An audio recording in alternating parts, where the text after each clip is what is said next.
Finally Suga की real CCTV footage I और Suga कितने धीरे चला रहे हैं। मैं पैदल भी उनसे ज़्यादा तेज़ चल लूँगी सच में। देखो ये वाइट जो दिख रहा है ये शुगा है, ये पीछे पुलिस वाले हैं।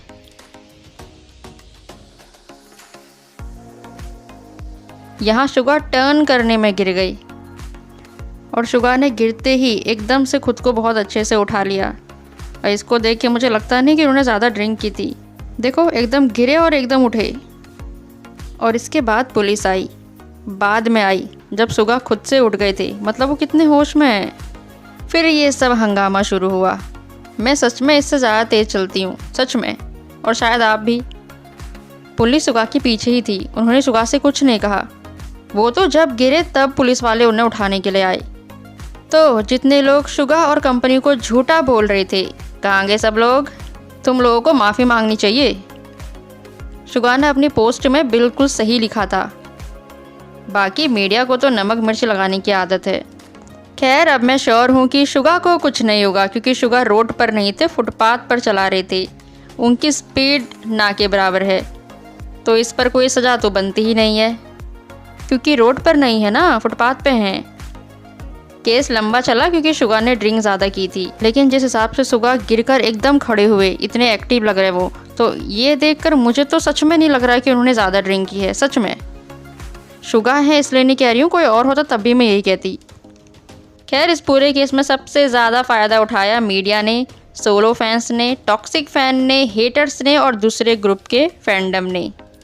जब किसी से एक गलती होती है ना, तो 10 इल्ज़ाम उस पर खुद ही लग जाते हैं, खुद ही। जैसे कि मैं आज ही किसी का कमेंट पढ़ रही थी, क्या लिखा था, एक न्यूज़ पढ़ी कि शुगा को डांटा गया मिलिट्री में क्लास में सोने के लिए, मतलब मिलिट्री की क्लास में सोने के लिए और बुली की तरह बिहेव करने के लिए। हाँ, और भी कोई 2-4 इल्ज़ाम है वो भी लगा ही दो। ये इंसान क्लास में सोएगा जिसने हॉस्पिटल में सॉन्ग लिखा, म्यूज़िक बनाया। शुगा का जब अपेंडिक्स का ऑपरेशन था तब वो 3 दिन के लिए हॉस्पिटल में थे, वहाँ शुगा ने टुमारो सॉन्ग बनाया plus just one day. Suga जिनके नाम 169 सॉन्ग लिखने और उनका म्यूज़िक बनाने का क्रेडिट उनके पास है। शुगा BTS के इकलौते मेंबर जिन्होंने वर्ल्ड टूर किया, और सारे मेंबर कहते रहते हैं कि शुगा बस काम करते रहते हैं, बस काम और कुछ नहीं। यहाँ तक कि BTS इन द सूप में भी शुगा काम कर रहे थे, इसलिए शुगा को अलग से वैन दी थी जिसमें उनका सारा म्यूज़िक का सामान था, ताकि वो शांति से अकेले काम कर सके। ऐसा इंसान क्लास में सोएगा? जिस इंसान को काम करने की हैबिट होती है ना, अगर वो इंसान किसी के घर मेहमान बनकर भी जाएगा तब भी वहाँ अपने लिए कोई ना कोई काम ढूंढ ही लेगा, क्योंकि काम करने वालों को शांति से बैठना पसंद नहीं आता। मैं मान ही नहीं सकती कि शुगा क्लास में सोते हैं। और क्या था, क्लास में बुली जैसा बिहेव करते हैं। बुली और शुगा, ये इंसान जो अपने खुद के मेंबर को बुली नहीं कर पाते, वो बाहर के लोगों को बुली करेंगे। खुद के मेंबर से तो लड़ नहीं पाते। हाँ ठीक है, उनके रिप्लाई बहुत तगड़े होते हैं, लेकिन वो सिर्फ बोलने में, करने में वो बहुत शांत हैं। वो बुली नहीं कर सकते किसी को। पिछले 7-8 सालों से इतना तो पता चल ही गया मुझे उनके बारे में। लेकिन ठीक है, अब फेमस हैं वो, फेमस इंसान पर तो झूठे इल्ज़ाम खुद ही लग जाते हैं। मेन चीज़, शुगा और कंपनी दोनों ने कोई झूठ नहीं बोला।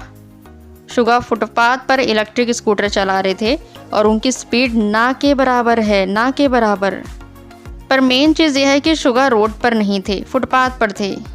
हालांकि उन्होंने ड्रिंक कितने की थी इसका तो कोई रिकॉर्ड नहीं है, और इसी वजह से, सिर्फ इसी वजह से ये केस अभी भी अटका हुआ है।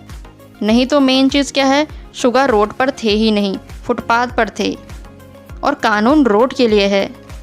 तो अब किसी को मेरे ख्याल से चिंता करने की ज़रूरत नहीं है। मैंने तो पहले ही कहा था चिंता मत करो, क्योंकि पता है शुगा ऐसे झूठ नहीं बोलेंगे। अगला फिर मिलते हैं, take care, see you again.